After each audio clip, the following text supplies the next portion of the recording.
महाराष्ट्र लाईव्हच्या सुरुवातीला दिवसभरातली सर्वात महत्त्वाची मोठी बातमी आपण पाहणार आहोत। सदनिका घोटाळा प्रकरणामध्ये माणिकराव कोकाटे यांना हायकोर्टानं मोठा दिलासा दिलेला आहे। 1 लाखांच्या जात मुचलक्यावर कोकाटेंना कोर्टानं जामीन दिलाय। कोकाटेंची अटक सुद्धा तुर्तास टळलेली आहे आणि कोकाटेंना 2 वर्षांची जी शिक्षा सुनावली गेली होती ती सुद्धा कदाचित होणार नाही असंच दिसतंय। मात्र सध्या तरी माणिकराव कोकाटे यांची आमदारकी जी आहे ती रद्द झालेली नाही असंही समजतंय, कारण आमदारकी संदर्भातला निर्णय विधानसभा अध्यक्षांचा आहे, कोर्टाचा नाही असं कोर्टानं आपल्या निकालामध्ये सांगितल्याचं आता समजतं आहे। कोकाटेंच्या वकिलांनी सुद्धा काही महत्त्वाच्या मुद्द्यांवर युक्तिवाद केलेला होता। काय नेमका हा युक्तिवाद होता आपण पाहूया। सत्र न्यायालयानं फसवणुकीची व्याख्या समजून न घेता हा निकाल दिला। ही फसवणूक नव्हतीच असा कोकाटेंच्या वकिलांनी युक्तिवाद केला। बनावट कागदपत्र तयार करून फसवणूक केल्याचं म्हणणं चुकीचं असल्याचं सुद्धा कोकाटेंच्या वकिलांनी युक्तिवाद दरम्यान म्हटलंय। कोकाटेंची शिक्षा रद्द करण्याची कोर्टासमोर कोकाटेंच्या वकिलांनी मागणी देखील केली। राहुल गांधींच्या प्रकरणाचा दाखला सुद्धा कोर्टासमोर देण्यात आल्याचं समजतंय। कोकाटेंनी घेतलेल्या सदनिका आर्थिक दुर्बल घटकांसाठी होत्या। 1989 मध्ये या घरासाठी केलेल्या अर्जाची प्रत वकिलांनी यावेळेला कोर्टात सादरही केली।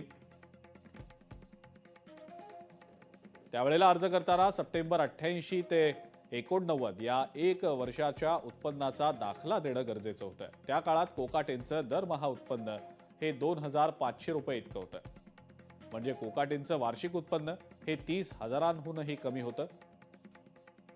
त्यामुळं ते पात्र असल्याचा युक्तिवाद कोकाटेंच्या वकिलांनी कोर्टामध्ये केला।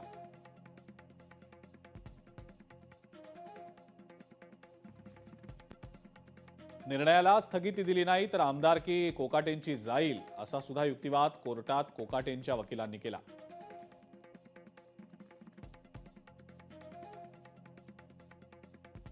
सर्व बाबी ऐकून घेत हायकोर्टाकडनं कोकाटेंना हा तात्पुरता दिलासा देण्यात आलेला आहे।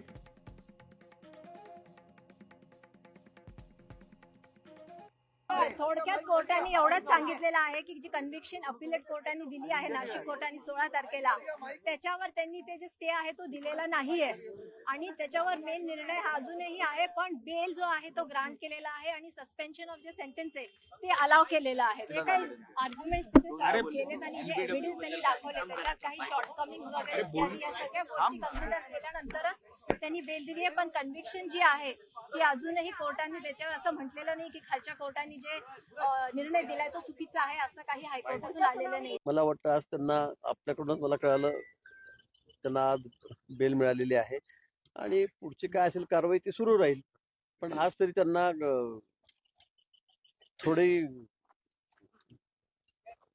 अवधी त्याच मिळालेली आहे, कारण 2 वेळा कोर्टाने शिक्षा त्यांना दिलेली होती आणि नियमानुसार कायद्यानुसार त्यांना त्या पदावर राहता येत नव्हतं, हे तेवढंच खरं आहे। आणि म्हणून त्यांनी सुद्धा या ठिकाणी मंत्रिपदाचा राजीनामा दिलेला आहे आणि मला असं वाटतं की पुढे अजून काय ती चौकशी आहे ती त्यांनी सुरू राहील। आता उच्च न्यायालयामध्ये अजून पुन्हा निकाल आल्यावर पुढचा निर्णय माननीय मुख्यमंत्री त्या ठिकाणी घेतील आणि त्यांचे नेते अजितदादा ते सुद्धा घेतील।